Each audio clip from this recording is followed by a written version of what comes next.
Tomorrow's college football slate is loaded with 5 ranked teams, matchups, and upset potential everywhere. A couple I like. I think a lot of people are sleeping on the Trojans, like USC. Get in on the action. Sign up with the Hard Rock Bet today. If your $5 bet wins, you'll score $150 in bonus bets on top of your winnings. Download the Hard Rock Bet now. Plus, today and tomorrow on Hard Rock Bet, you can get a college football profit boost.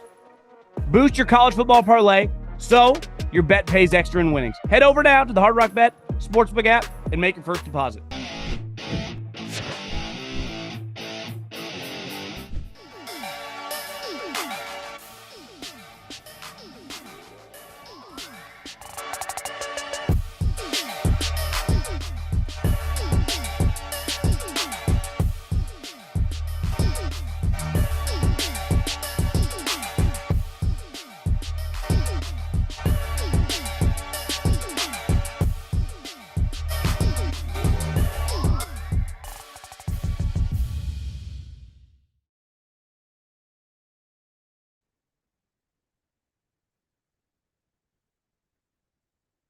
What is going on, everybody? How are we doing?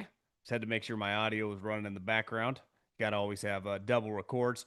I did not expect to come on here and react to what I just witnessed. But before we dive into anything, Joe Flacco, Aaron Rodgers, and the Icy Hot Bowl. Some called it the Senior Bowl. Others just called it the Bengals beating the Steelers on Thursday Night Football. You know what? You need to subscribe. Subscribe to our page. Like the video. Share it with your friends. Leave a comment, interact with our stuff. We're going live after Thursday games, after Sunday night games. Sunday night's Shanahan versus the Atlanta Falcons, and Monday night doubleheader. So we'll just keep on rolling. Thanksgiving, Halloween, Christmas. I'm a little out of order there, but you know what I mean. Well, this is why we love football, because like most people, I thought that the Pittsburgh Steelers were going to kill the Cincinnati Bengals, and that's not what happened, and we got a moment. We got a legit moment. So we will dive into this game. The positives for Houday and the Cincinnati Bengals, who they got to be feeling pretty good about it. They're 3-4. They got the Jets coming up after this little mini bye. All of a sudden, you look up, the Bengals could be 4-4. And the Steelers, man, they got some issues tonight.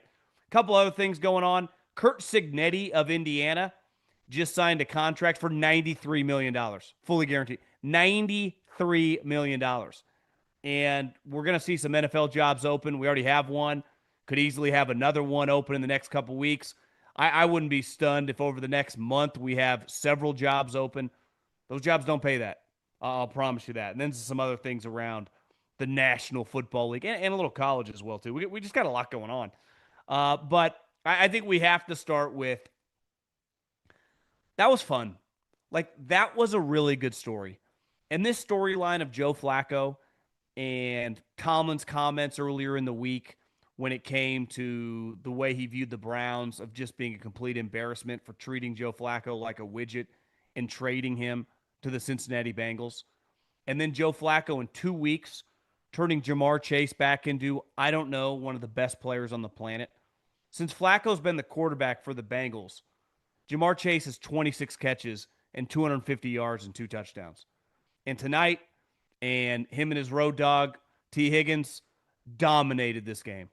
And you know what Joe Flacco realized? And you watch him play. One, like, I thought this Bengals offensive line was atrocious.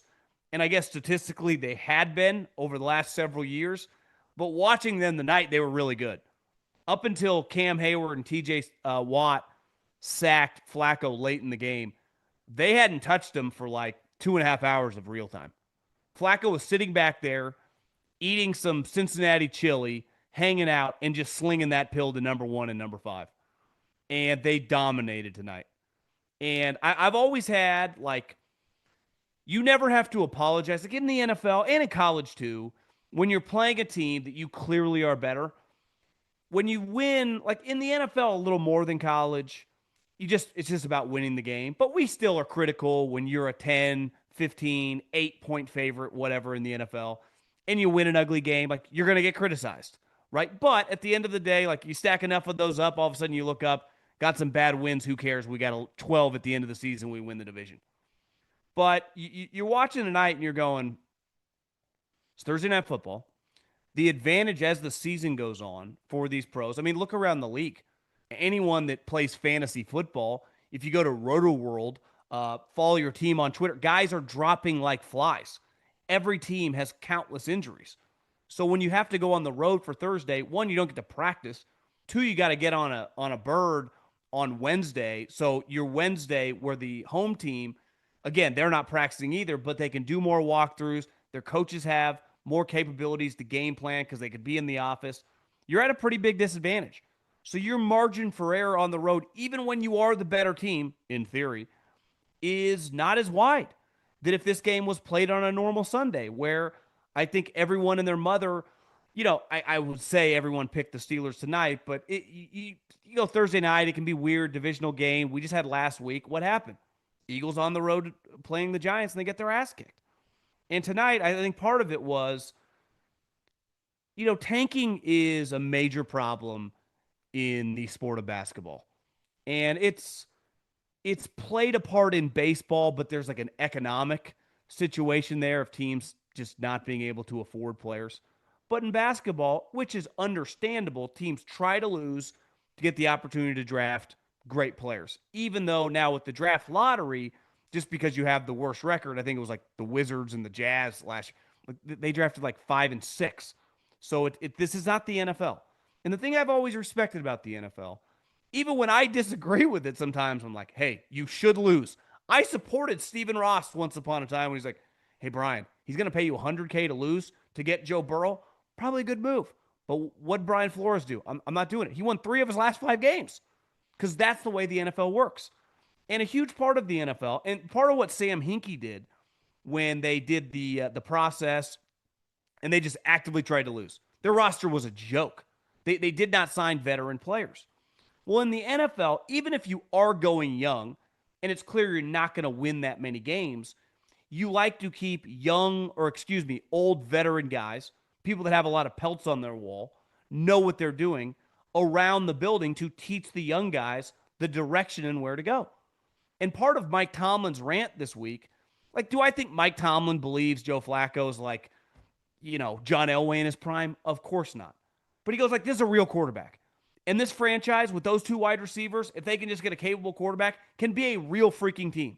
Because just a couple of years ago, they were in the Super Bowl. Last year with an atrocious defense, they were one of the best offenses in the league, and they were a blown early season game away from being a playoff team. I mean, they were super hot at the end of the year. And he's like, they're in our division. This is not basketball. We don't just tank, especially in the middle of October. And you just hand them this player in the division. And then we watched the last 2 weeks. They look way better with Joe Flacco at quarterback. And if you're not going to pressure Joe Flacco, he can eviscerate you as he did tonight. Even some of his misses, he's hitting Jamar Chase in the hands. His chemistry with these players, despite literally having his first practice with them last Wednesday, is pretty mind-blowing to see. But it's a huge advantage, like any of us in any industry. The longer you do something, the more comfortable you are with having to adapt and change on the fly. Where when you get young people and things and variables come into play, they can kind of melt. And you saw Joe Flacco, I kind of get it. And props to the Bengals. And listen, I got to give Joe Flacco credit. Because if you would have told me when Andrew Berry got on the phone and said, Joe, I'm treating you like a widget because I look at everyone on this roster beside maybe Myles Garrett like a widget, even though we always fucking suck and everyone gives me credit for being a genius because I got an Ivy League degree, and same with my coach, and we're just never good. Oh, yeah, the guy that might win the MVP we once had here, and we replaced him with Deshaun Watson, who clearly is one of the worst players we've ever seen once we signed him, and we signed him to the biggest guaranteed contract in the history of the NFL, but that's beside the point. But, Joe, you're headed to the Cincinnati Bengals. You're their new starting quarterback. If Joe would have said, listen, Andrew, I appreciate the opportunity of you bringing me around, paying me $4 or $5 million to be the bridge quarterback, but if I wasn't going to start here, I would have been cool with just being around. I don't want to do this. I'm going to officially now retire. I don't think anyone would have blamed him. It's he's 40, 41 years old. You're going to a team that's, pretty desperate. I know they got some wide receivers, but you're watching tonight, the joy he has playing football. I give him a lot of credit. Because I started thinking, if I was in his shoes and I got that call, and it's one thing whatever he's making, $4 or $5 million, so $300,000 a game. To a lot of people in society, that would be game-changing, life-changing money. how much money does Flacco make? A couple $100 million in his playing career? Money's not an issue for Joe. So it's like, do I want to do this? And not only does he look like he wants to do it, looks like he's embraced it. And he figured out like a pretty basic formula. Throw the ball to Jamar Chase. What do you want to do this play? Throw the ball again to Jamar Chase. And if he's not open, throw the ball to T. Higgins. And occasionally hand it to our running back who's averaging 10 yards a carry against this defense, which, listen, they kind of sucked me back in. I'm like, okay, the Steelers' defense looks a lot better, looks a lot more physical. Their defensive line's dominating. Jalen Ramsey's playing at a high level. I mean, tonight their secondary was absolutely eviscerated.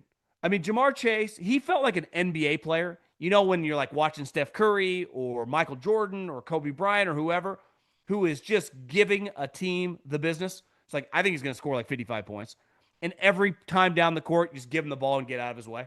It's like Doug Collins once famously said, yeah, we ran the play that said, yeah, get the ball to Michael and get the fuck out of the way. That was the play tonight that they ran over and over to Jamar Chase. And whether it was Jalen Ramsey, whether it was the group of the other DBs, they had absolutely no chance to slow him down.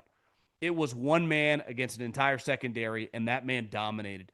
And it turns out that man, Jamar Chase, is not just one of the best wide receivers in the league, he's one of the best players in the league. Sometimes it makes me think, like, it's almost underrated how incredible that passing offense is. They had Justin Jefferson and Jamar Chase with Joe Burrow on the same college offense. No wonder they shattered records. But like I found myself as that game was going, rooting for Joe Flacco. Like I wanted to see, especially once Rodgers hit that crazy ass play to Freiermuth that they take the lead 31-30. I'm like, I text a couple people. I'm rooting for Joe Flacco to drive down the field. And how about at the end of the game, T. Higgins? That's the other thing. Like you watched Jamar Chase a couple times. He stayed in bounds. He tried to stay in bounds on one, and they kind of ripped him out. Those two wide receivers, let's face it, wide receivers can be exhausting sometimes. Ask Howie and Sirianni what they're dealing with over there. Though, not totally AJ's fault. Like, they don't throw him the ball enough. But again, like, it's about myself, and it's about my stats. And those two guys played a really, really high-Q physical game tonight.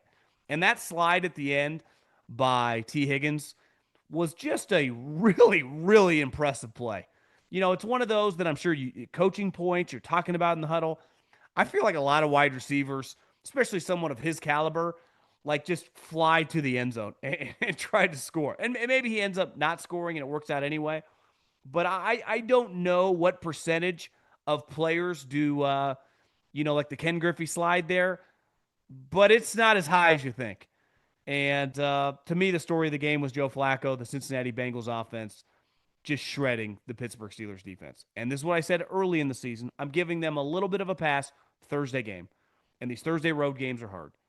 But if you have that in the bag, if you're playing other teams that have great players and you cannot stop them, they're not going anywhere. And I actually think it's a pretty big indictment on this division of, one, the Bengals aren't dead if Flacco's going to play like that. And I do think it puts a ceiling on this Steeler team. Obviously, the Steelers offense is pretty boring to watch. They got 3 tight ends who are all good. I texted a buddy in the NFL. I was like, do you think that Darnell Washington could just transition to like right tackle? And also, I guess you could put some packages in where he could catch the ball in the red zone as well. But like, because I don't know if you've seen, but tackles make a lot more money than tight ends. And he's 300 pounds right now. It's not like, he's 260. He'd have to add 60 pounds. He'd have to add like 15 pounds. He already has the foot speed.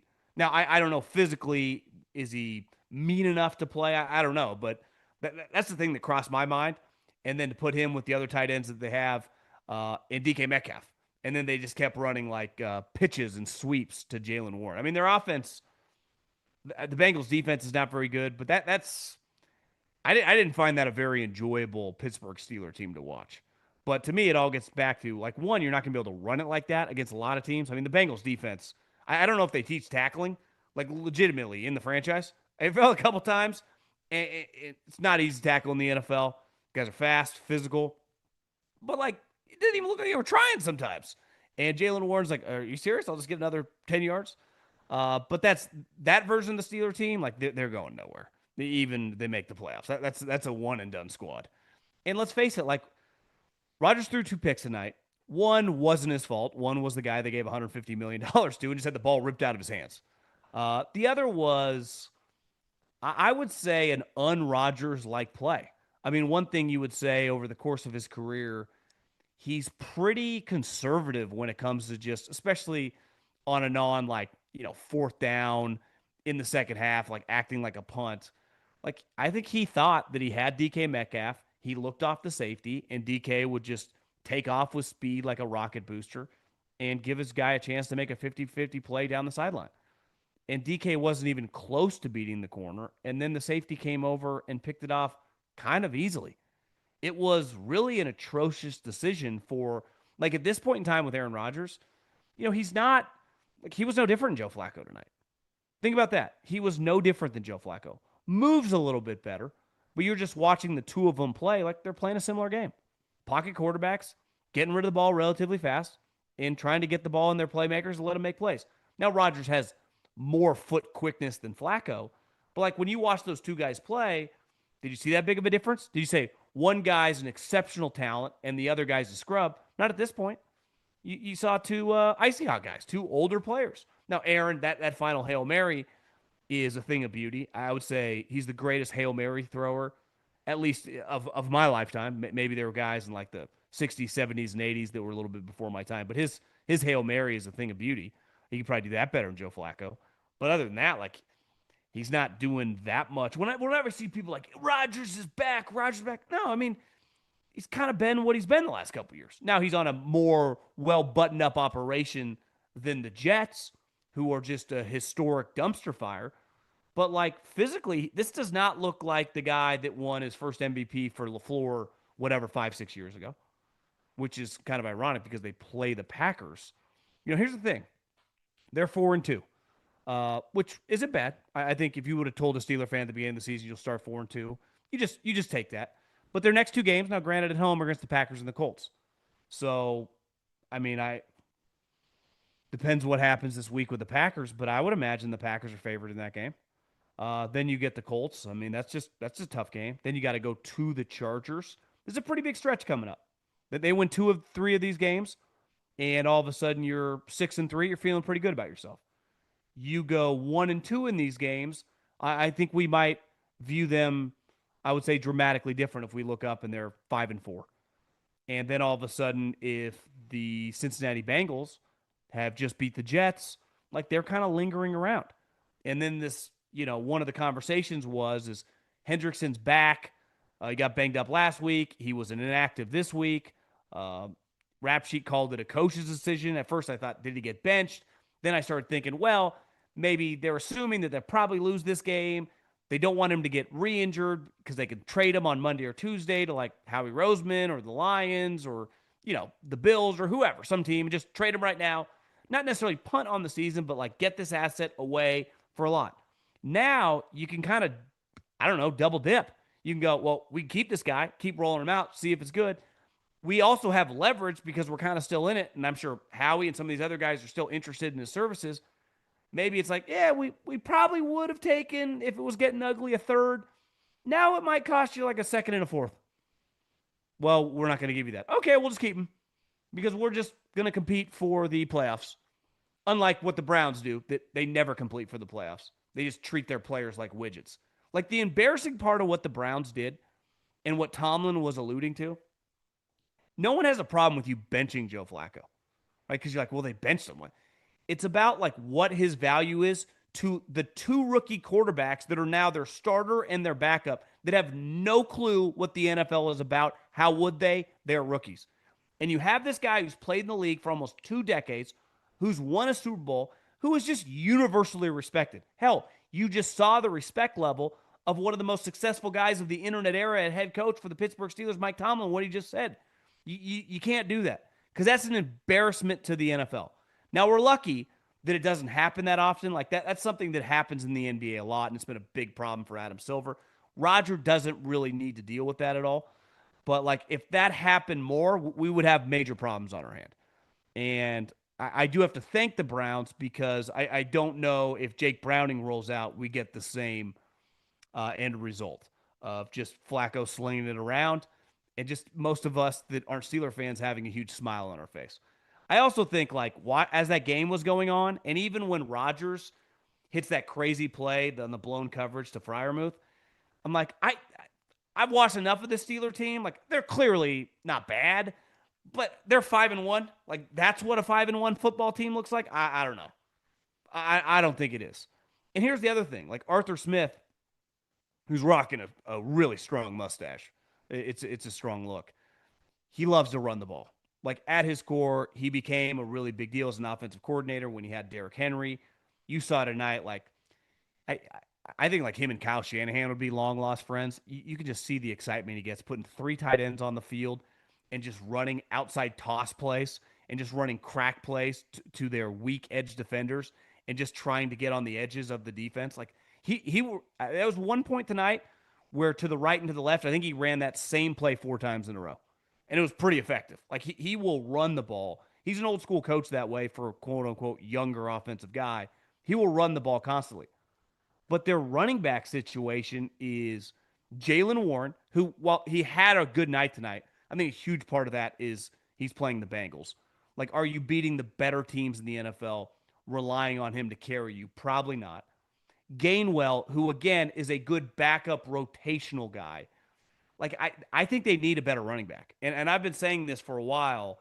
The Steelers move, I mean, assuming their defense is not going to be that bad, and they kind of I'm sure Tomlin and that kind of group of coaches are going to be going nuts over the next couple days, especially Monday when they show back up, because that's there is no ceiling for this team if that's how they're. But offensively, like if they got a good running back, I saw Alvin Kamara was talking about like he doesn't want to get traded but knows like it's part of the business.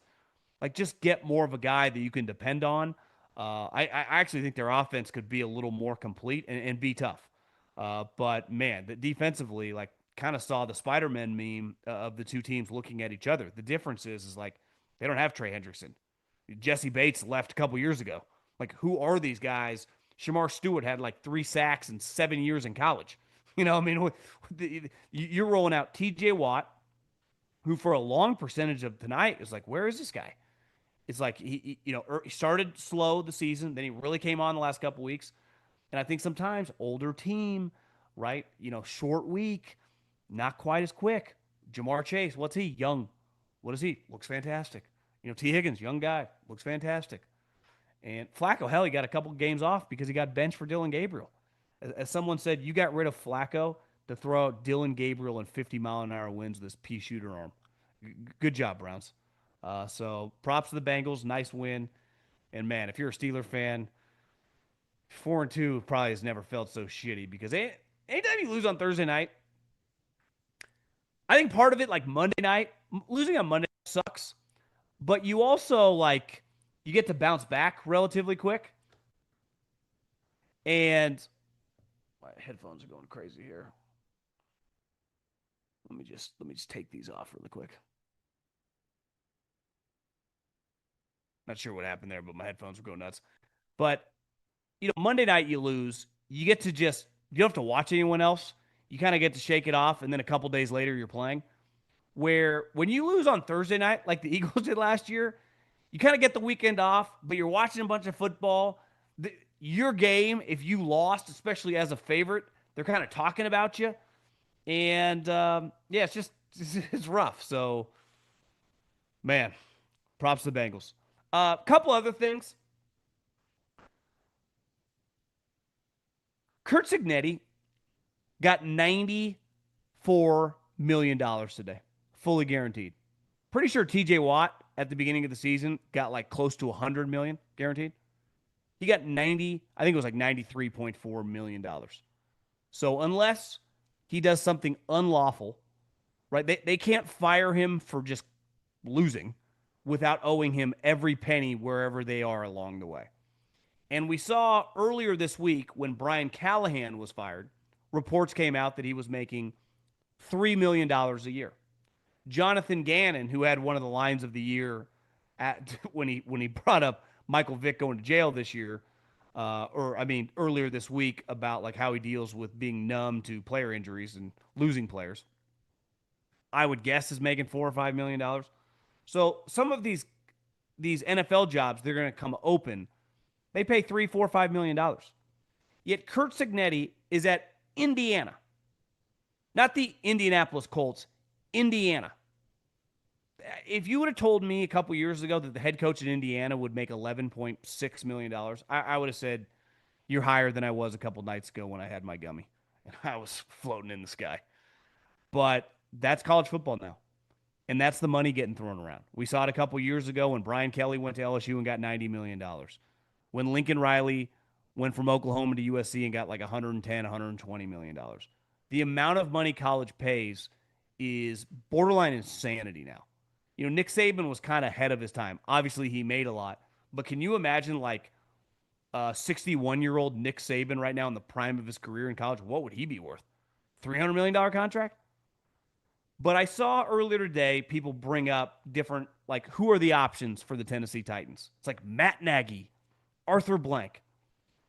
Or not Arthur Blank, Arthur Smith. He used to work for Arthur Blank in Atlanta.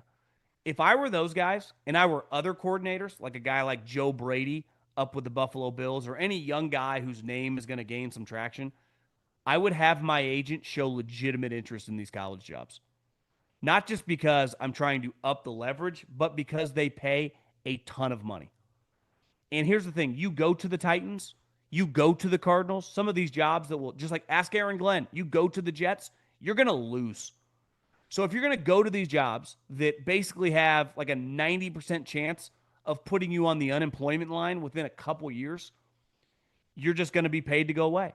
So you might as well strike when the iron's hot. And if you're one of these guys and go, like, I would be all over Penn State if I'm Arthur Smith or Matt Nagy or one of these guys. If I'm going to start getting interviews in the pros, I would do the same if I'm Mike McCarthy. I would say, hey, I'm Mike McCarthy. I grew up in Pittsburgh. Penn State is interested in my services. So even if so-and-so, the Titans, are interested in me too, I ain't coaching you for $6 million a year because this organization, this program will pay me 6 years, $60 million. So I do wonder the leverage that's going to be used, and it might get to the point where the numbers get so large. I do wonder if we see an NFL coach that typically would have waited go, yeah, I'm just going to take this job.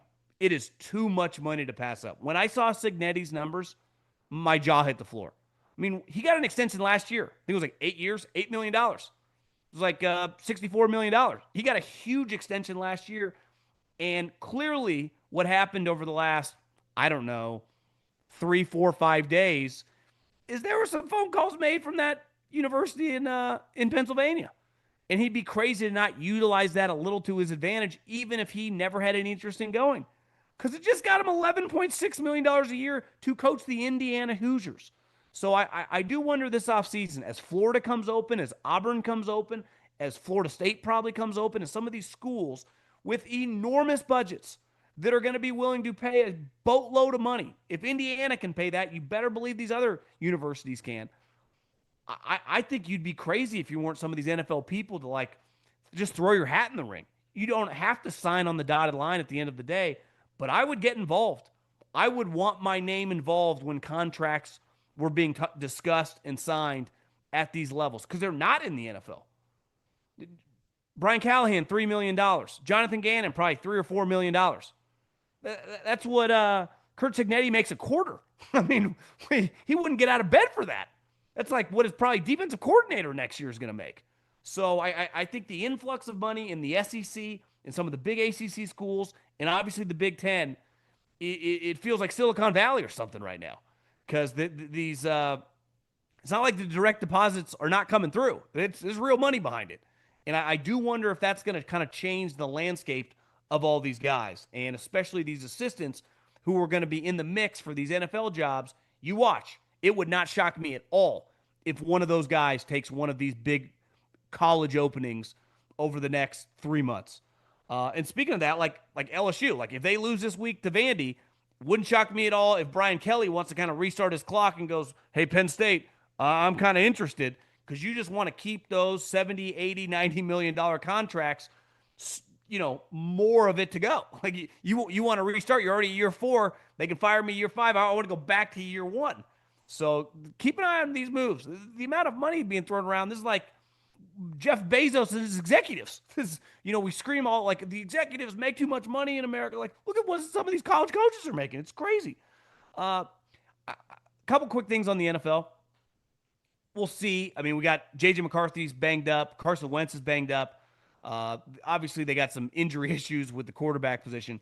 If Carson Wentz is the starting quarterback for Minnesota and the Philadelphia Eagles lose to the Minnesota Vikings and Carson Wentz, I don't see how someone is not fired Monday morning. I don't know who that person is going to be, but something will change. That will. We've been talking about this for a while.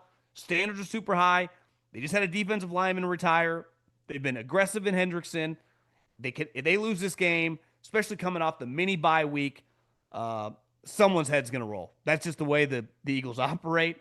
And I don't think anything would be worse as this season's getting a little weird. And then Carson Wentz, who's not even fully healthy, beat you with the Minnesota Vikings, and they're doing skull.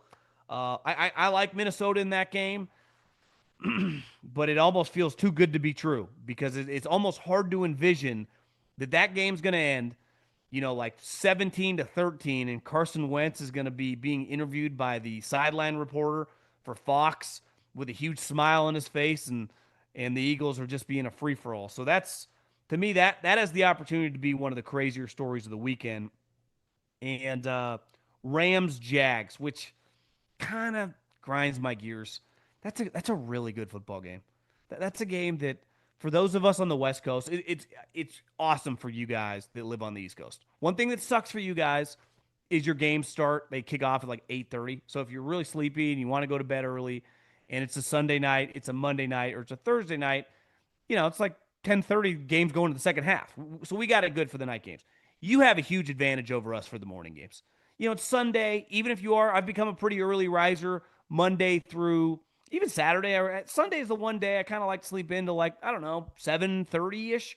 But if I do that, and I can do that in some of these games, but the Rams-Jags is a game that I would really like to watch. And if it was on a normal slot, like 10 o'clock in the morning or 1 o'clock in the morning, there's a decent chance, depending on the other games, that would get like I told this to Stuckey today when we were recording, that would get the audio in my house. Like on the 4-box, that would probably be the audio game. And now they throw it over to international waters. So I've been saying this for a while, and I'm not going to pivot off this. They're going to sell a package for this time slot.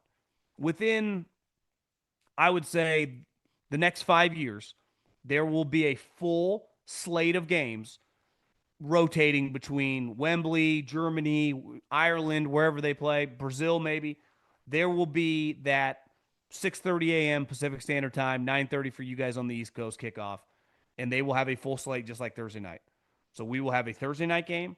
We will have an international game that kicks off early in the morning. Then we will have our normal slate of 10 a.m.s, 1 o'clock, and then the night game, and then Monday night. And the other thing is I saw 21.9 million people combine that doubleheader the other night, which is like, whenever I see record setting, I go, well, that's not going away. Are we going to get a package where we get double Monday night games 10 nights a week to kind of boost the numbers so they can sell it for more?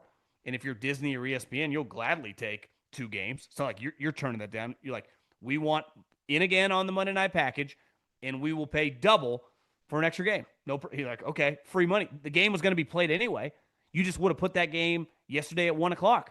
So now you just give it to Monday Night Football and do the doubleheader, which I'm not trying to be Debbie Downer. I enjoy a primetime game like tonight living by itself, but I'm not blind here. I'm not saying I can see the future, but we've kind of seen how the NFL operates. I remember when I first started working for the Eagles, it might have been the first year of the Thursday night games. And we were like there were like 3 or 4 of them. That's how they start. They just kind of dabble. Like when your waiter comes over with the Parmesan or the salt or pepper, just dabble a little bit. And then all of a sudden they're just cranking it. And then you look down, your salad's just full of pepper. And that's what's going to happen. It happened to Thursday night, and boom, full package all season long. And now teams, you went from you only have to do it once to like, hey, we're making so much money. If you're good, there's a decent chance you're going to have multiple Thursday night games. I think the Eagles in a couple weeks play again on Thursday night games. And obviously Monday and Sunday night forever, like the teams are used to playing in those primetime games.